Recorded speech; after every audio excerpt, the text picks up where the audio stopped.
e se aproxima cada vez mais aí uma grave crise, né? Vamos direto para uma análise de geopolítica da América Latina. E é óbvio, nós vamos trazer os personagens que têm chamado a atenção aí, olha, e meio, né, a esse finalzinho, né, do mês de março. Vamos ver a questão que está ocorrendo nesse momento, a crise, na verdade, que pode botar muita coisa em jogo na América Latina.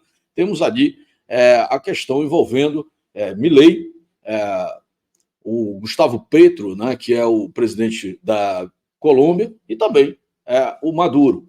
Mas, agudamente, neste caso aí, vamos falar do que está acontecendo nesse momento, onde 6 opositores de Maduro estão refugiados na embaixada da Argentina dentro da Venezuela. Dá uma olhada no tamanho desse problema. Me faz lembrar, né, daquela célebre frase que diz que uma guerra é simplesmente a diplomacia exercida por outros meios, né?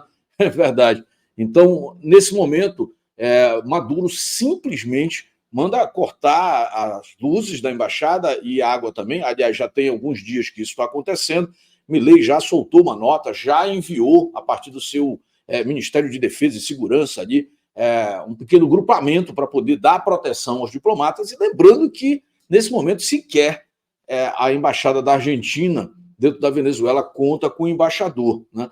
Não bastasse isso, você ainda tem mais um cenário dentro desse processo, que, na mesma leva aí, sobre comentários de Milei, críticas verdadeiras, inclusive de fatos, sobre a pessoa, né, do atual presidente da Colômbia.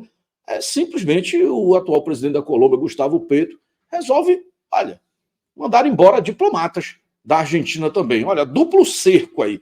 Isso pode render muita coisa, tá, pessoal? Lembrando que isso é apenas o que nós estamos vendo na superfície. Sabe lá o que está ocorrendo aí nos bastidores, né? No meio dessa confusão toda também, você tem, é óbvio, né, as próprias atitudes do Maduro, que fizeram até o Brasil emitir uma nota de críticas ao processo de escolha ali, que vai acontecer em 2024 na Venezuela, onde os opositores simplesmente estão sendo impedidos de participar. Mas vejam bem só, o Brasil, que também está colocando na condição de não elegível, né? Ou simplesmente o presidente Bolsonaro, que por onde passa, todo mundo quer estar próximo, e mesmo que nós consideramos, né, possamos considerar os números reais aí do sistema, metade da população gostaria de vê-lo lá no processo de seleção.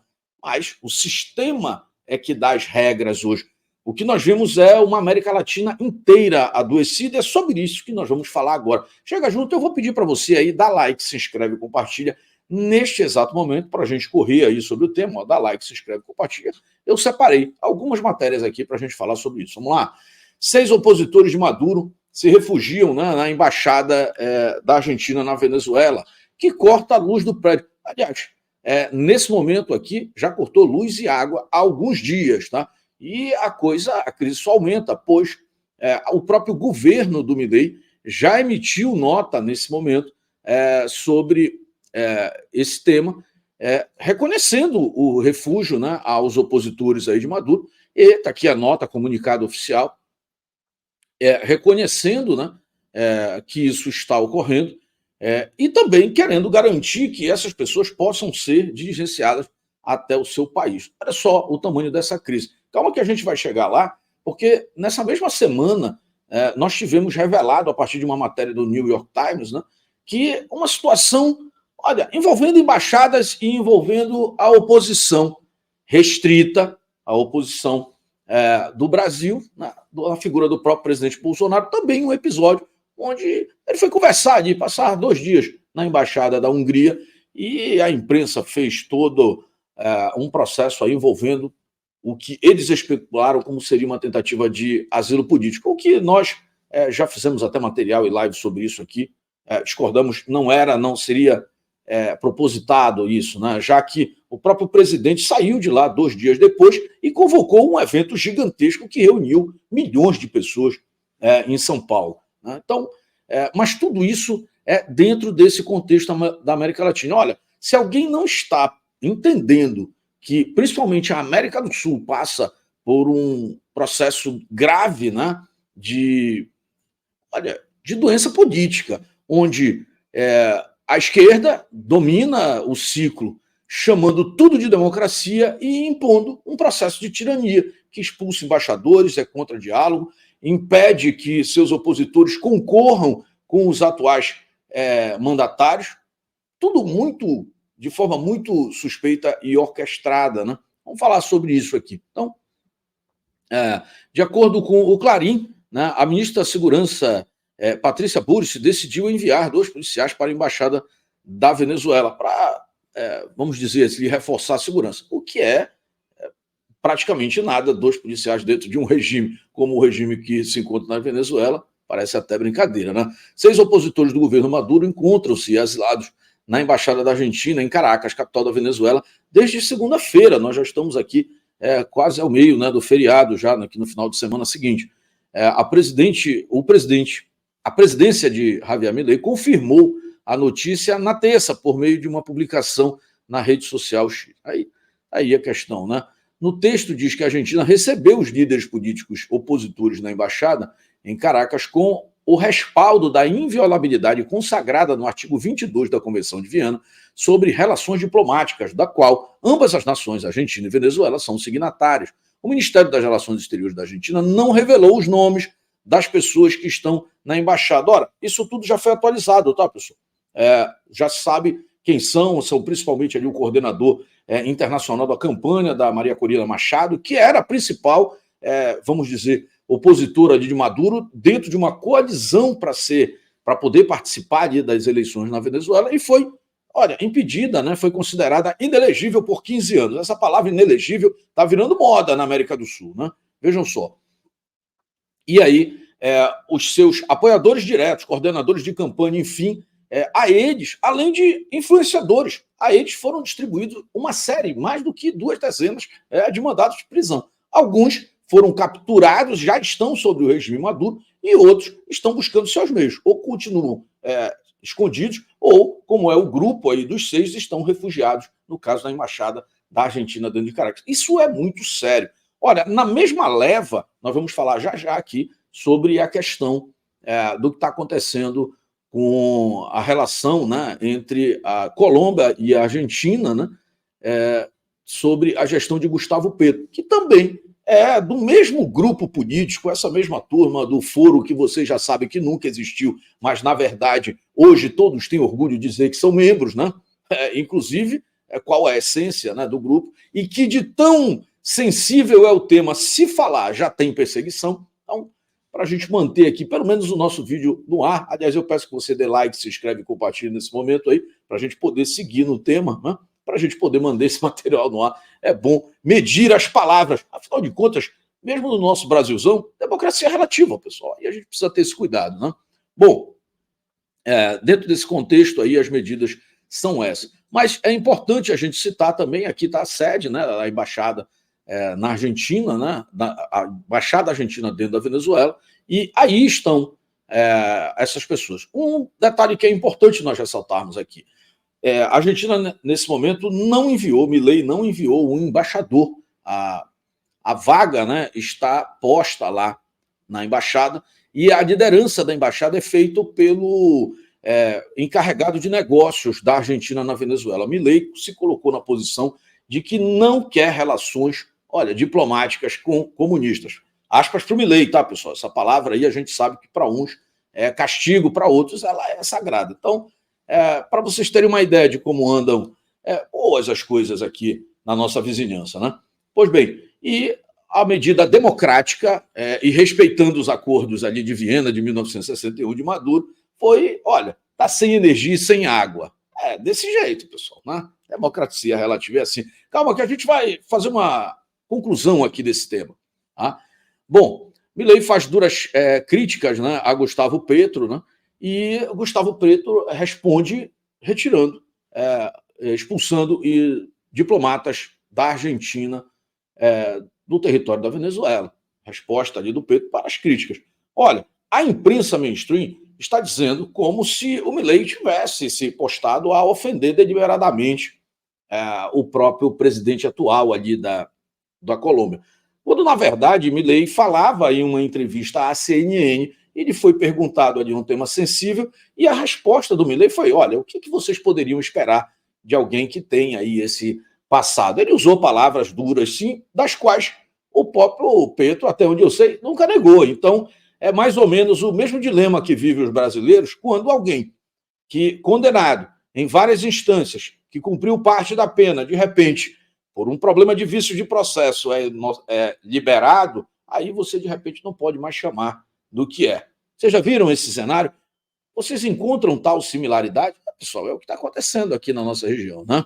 Bom, e é óbvio que os comunistas sempre têm uma maneira muito sensível, né, de tratar esses temas. E como é que eles fazem? Olha, de forma democrática, eu crio uma lei que transforma tudo o que eles fazem, inclusive a perseguição, em legal. Então, Maduro vai apresentar lei contra o FACE, mas o FACE é dos outros, não é o dele. O FACE é em relação aos opositores. Imagina, considerando as características ali da Venezuela atual, se haveria qualquer condição de alguém chegar próximo ao Maduro. Aliás, eu acredito que vários serviços de inteligência do mundo gostariam disso. Imagina se seria uma oposição que mal consegue cadastrar os seus candidatos para concorrer, inclusive não conseguido o cadastro da indicada da oposição, já que a Maria Corina não vai poder concorrer, sequer conseguiu se cadastrar para poder participar do pleito, né? E é óbvio que não foi incompetência dela, foi um sistema ali que não permitiu. O pessoal ainda tem esperança que isso aconteça, mas muito difícil. E isso se soma a diversas crises. Inclusive, isso chegou no Brasil, até o Brasil, vejam só, chegou a soltar notinha do Itamaraty para dizer que vê com preocupações, né, o equilíbrio ali das eleições, das futuras eleições venezuelanas. Vejam só, uma troca de figurinhas ali nos bastidores, né?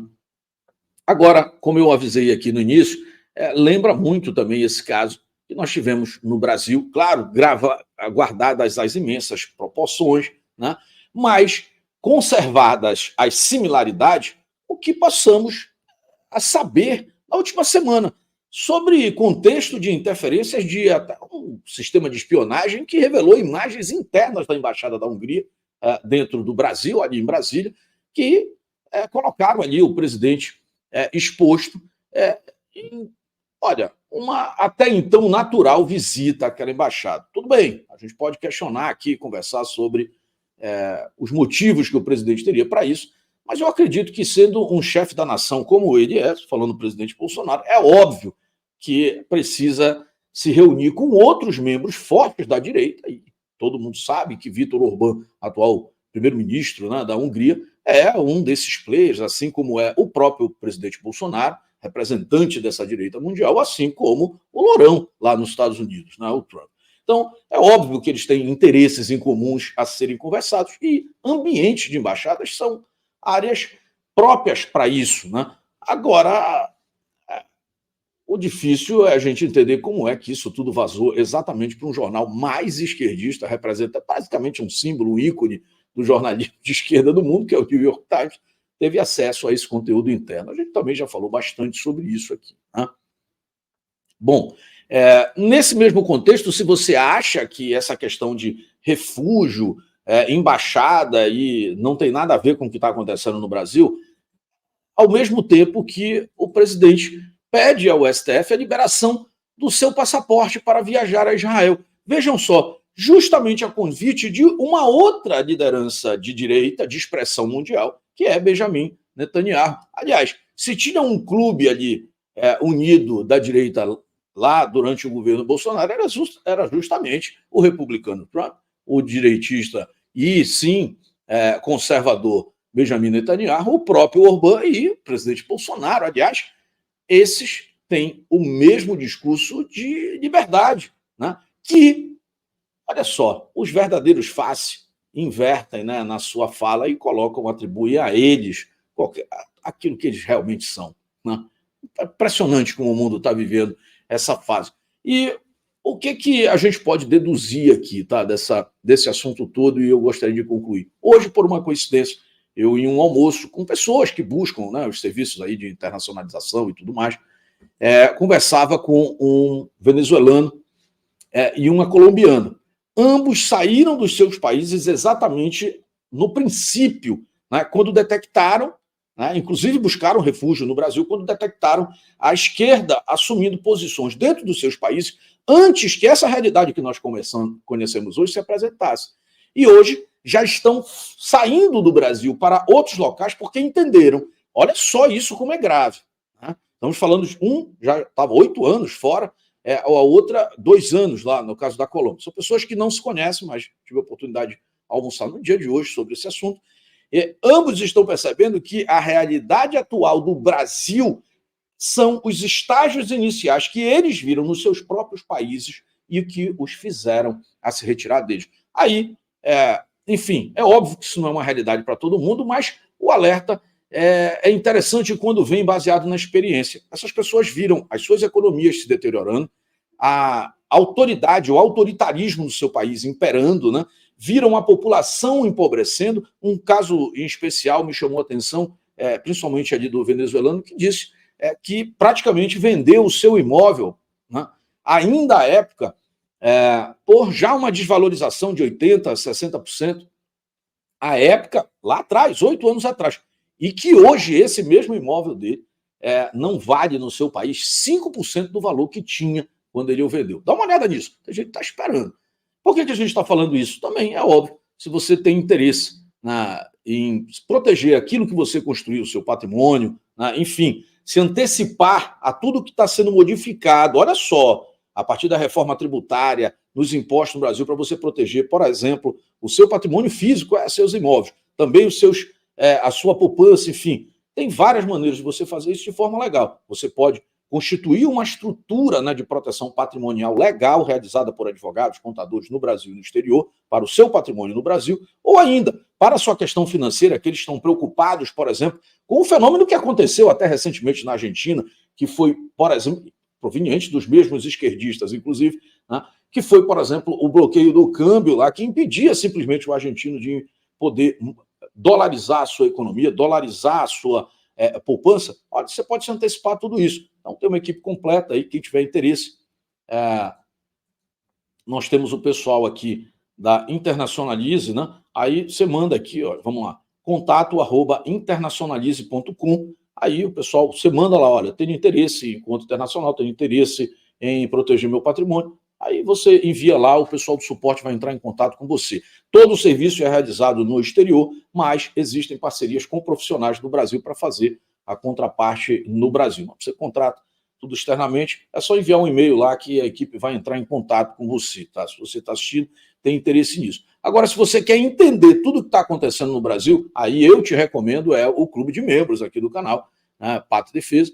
Você acessa aqui pelo patriadefesa.com.br, faz uma assinatura semestral ou anual, aí eu tenho certeza que você vai encontrar uma ampla gama de conteúdos, né? Uma ampla gama de conteúdos que, olha, pode ser que desperte em você antes que o pesadelo aconteça. Aqui é a nossa plataforma Pátria e Defesa app, só apresentando rapidamente para você. Você tem a área de soberania pessoal, tem a nossa área de lives também. Você pode encontrar muito conteúdo, tem mais de 2.000 vídeos só na área de soberania pessoal, quase 200 vídeos, além de artigos diários, exclusivos, feitos pela nossa equipe editorial. Faça uma assinatura lá, semestral ou anual, apoie essa nossa causa. Esse canal é desmonetizado, e para os amigos que gostaram, mas não tem interesse em nenhum desses itens, só tem aquele pedido bem básico, né? Dá like, se inscreve, compartilha, ajuda esse material a chegar mais lá na frente, e incentiva também que novas análises como essa aconteçam. Legal? Então, essa era uma análise aqui sobre esse contexto da América Latina. Espero que os amigos tenham gostado. Dá like, se inscreve, compartilha aí e nos encontramos na próxima. Fui!